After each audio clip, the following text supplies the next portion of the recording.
যে কোনো নাম্বার ছবি সহকারে সেভ করতে পারবেন আপনার মোবাইলে। এতে যখন আপনি সেই নাম্বারটাতে কল দিবেন তার ছবিটা আপনার স্ক্রিনে কিন্তু ভেসে উঠবে, এবং সেও যখন আপনার ফোনে কল দিবে তার ছবিটা একইভাবে স্ক্রিনে কিন্তু ভেসে উঠবে। আর এটা দেখতে কিন্তু অনেকটাই ভালো লাগে।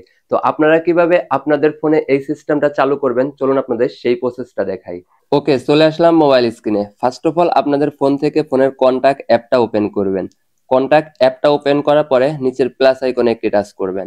এইখানে দেখতে পাচ্ছেন সেভ টু, এবং এখানে কিন্তু সিম টু এটা সিলেক্ট করা আছে।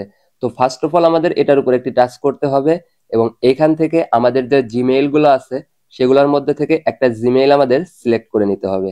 কেননা আপনারা সিমে কিন্তু ছবি দিয়ে নাম্বার সেভ করতে পারবেন না, অবশ্যই আপনাদের জিমেইল অপশনটা সিলেক্ট করতে হবে।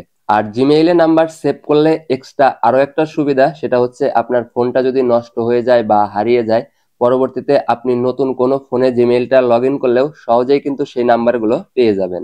তো এইখান থেকে নিচে যে অপশনটা দেখতে পাচ্ছেন ফোন, এখানে আপনারা সিম্পলি আপনাদের নাম্বারটুকু দিয়ে দিবেন।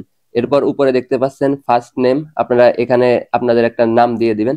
ফার্স্ট নেম দিবেন এবং লাস্ট একটা নাম দিয়ে দিবেন। তো আমি আপনাদের দেখানোর জন্য আমার নামটাই দিয়ে দিলাম।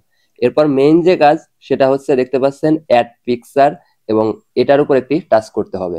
টাচ করার সাথে সাথে ক্যামেরা এবং গ্যালারি দুইটা অপশন চলে আসবে। আমরা চাইলে সরাসরি ক্যামেরা দিয়ে ছবি তুলে নিতে পারি, অথবা গ্যালারি থেকে আমাদের পূর্বের কোনো ছবিও অ্যাড করতে পারি।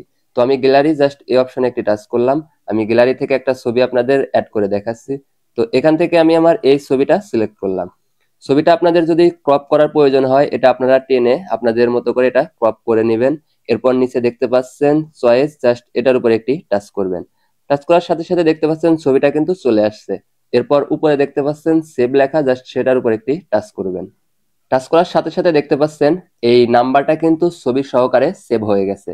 এখন সেই নাম্বারটা থেকে যদি কল আসে, এই ছবিটা কিন্তু স্ক্রিনে ভেসে উঠবে। তো এই ছিল মূলত আজকের ভিডিও। আশা করি সবাই বিস্তারিত একটা ধারণা পেয়েছেন। তো সবাই ভালো থাকবেন, সুস্থ থাকবেন। আল্লাহ হাফেজ।